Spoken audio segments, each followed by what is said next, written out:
Welcome back. Again, Pankaj from Sons of Technologies. And in this session, we are going to discuss about another very widely asked question, that is, what are try with resources and when to use it and how to use it. Let's see how to make use of try with resources, for which I am going to Java FAQ folder and opening here the command prompt.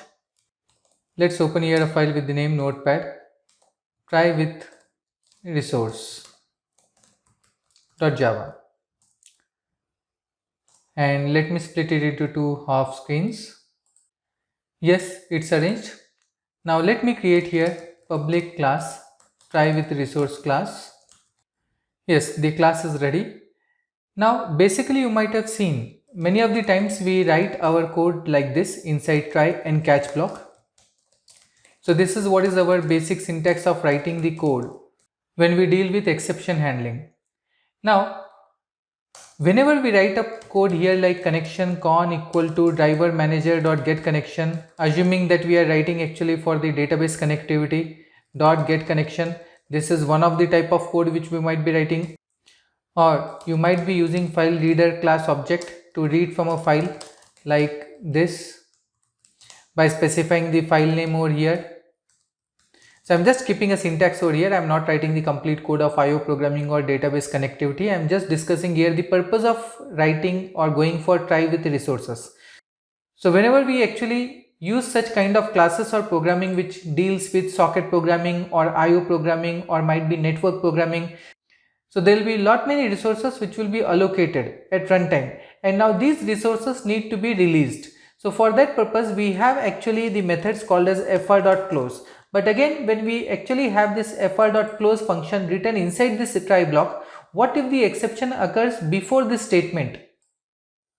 That is, during actually after this statement or might be after this statement.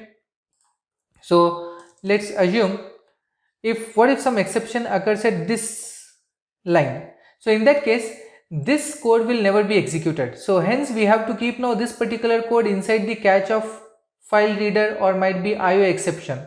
So in that case, again if none of the exception occurs, then that particular catch block will not be executed. So to deal with all these kind of things, we have actually new concept which is added in version 7.0 called as try with resources. So where without you remembering to call the close functionality on the object, it will automatically call the close function once the try block logic is over. Let's see an example for that by creating a class A, and here I have a business logic in the method ABC. I am typing inside ABC method from ABC method. So just I am printing the same thing as it is. It could be any other logic whichever we want to execute, and this is a class object which I want to use inside my program. So here I will be declaring A1 equal to new A. Like this I am specifying the object which I am going to use in my program. Now let me compile this code here. Java C try with resource.java, and when I compile, so here you can see I am getting an error saying that there is an incompatible type, that we cannot have this kind of instance created over here. So this clearly shows that we cannot just create an object of any class over here. The class must implement auto closable interface. So auto closable is a functional interface which contains only one method inside. So I need to implement here implements auto closable. Now after implementing auto closable, we have a method inside with the name public void close, which we need to implement. And here I am going to type system.out.println releasing resources of A instance. So just like this I have kept here some code, and now if I try to compile, see this time it is compiling. So here we can declare those classes which implement auto closable interface. So it's not like any class object we can instantiate here in try with resources block. So it is the class which implements auto closable interface which has a close method implemented. and this is the method which we need to call whenever we are done with the usage of that object, means immediately after the try block is over. But see, nowhere I will be calling now the close method from here. Instead, we will be having here a1 dot abc function called from the try block. So I have a try block, I am calling a1 dot abc function, means it should call this, and once the block is over, automatically I want the close functionality should be called without me writing anywhere a1 dot close. Let's see the output here. So this time if I compile this code, yes, it has compiled, but when I try to execute this, have a look, from abc method is getting called, but along with that releasing resource of a instance is also getting executed. So this proves that try with resources is a block of code where you should create such instances which will allocate some resources, or those which implements auto closable interface. So whenever your job is done, means the usage of this particular instance is over, automatically for that instance it will internally call the close method. So I don't have to remember to call close method, and you can do the appropriate logic what you want to get done executed at the end of the try block for that instance. Like it might be releasing some resources, or it might be closing the file if the file is open for doing some appropriate operations, or it might be closing the connection from the database. So hence all such kind of objects we can create here now, and it's not mandatory that it has to be with the catch block.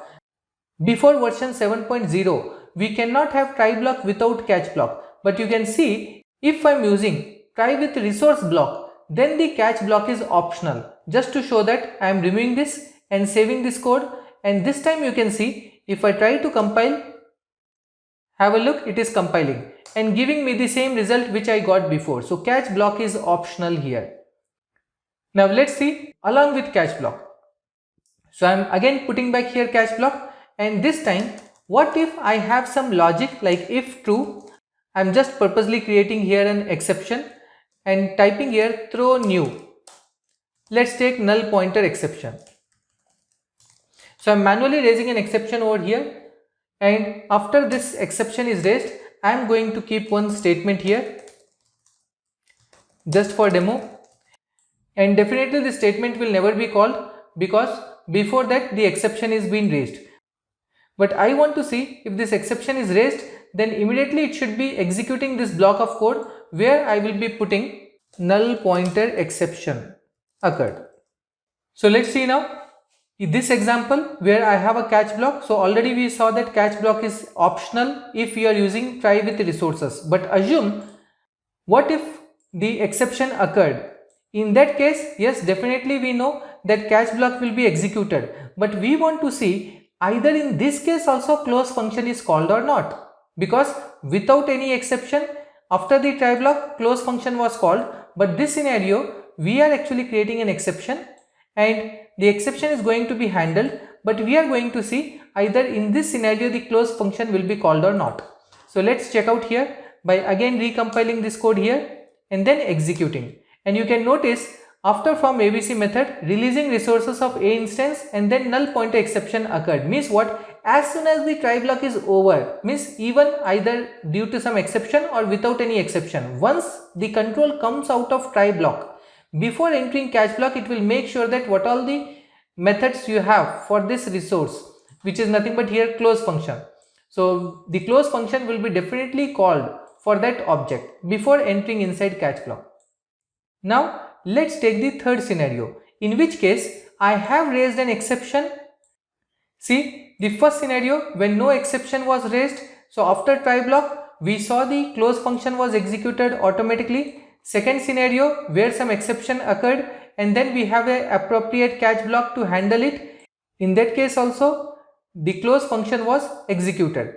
Now the third scenario where the exception is raised but I don't have any appropriate block to handle that exception, means I am just removing now the catch block. Now let's see what will happen.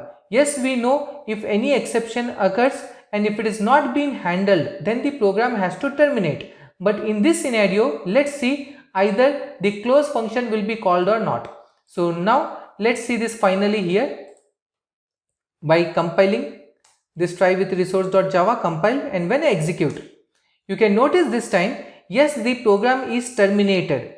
The program has raised null point exception and came out abnormally.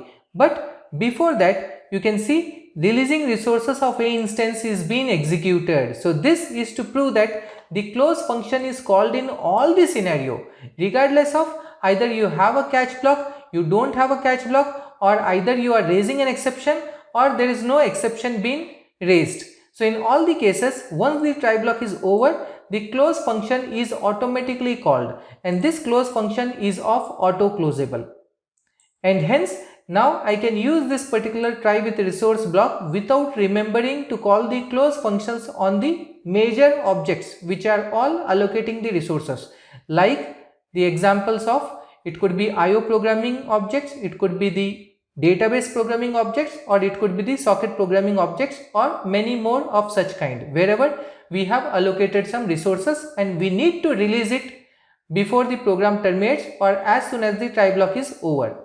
So hence in such scenarios we go for try with resources. And again, to show the proof that all of these classes which I am mentioning by default implement or extend from auto closable interface. So for seeing that, here I am coming and typing JavaP java.sql.connection. Let's see what connection extends from. You can see connection extends from auto closable interface which we have implemented here. Similarly, let's see sql.statement and have a look here. The sql.statement also extends auto closable. Let's check the IO classes now.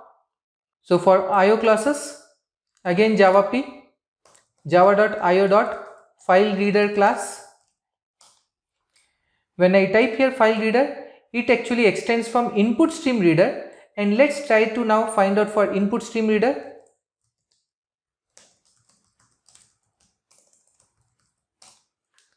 Input stream reader extends from reader class, and now let's check out the reader class. And reader implements readable and closable. And let's check out finally the closable interface, because one thing you remember, all the IO programming classes actually implements closable interface. Now let's see what closable interface finally extends from. So you can see here closable extends from auto closable. So finally we saw here that all of these classes, let it be IO programming, let it be actually the database programming, or wherever you need some resources to be allocated, so all of these actually directly or indirectly are coming under auto closable. So this is the reason why actually it implements auto closable interface, and also the reason when to use the try with resources block.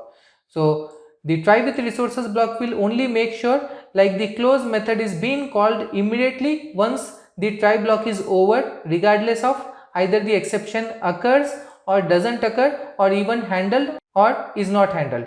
But yes, if you don't want your program to terminate, then you must provide the appropriate catch block to handle the exceptions. That is not taken care by auto closable. So the try with resources block, it is only to make sure that the close function is automatically called just as soon as the try block is over. Hope everything is clear about the try with resources block. Thank you for watching. See you with next question.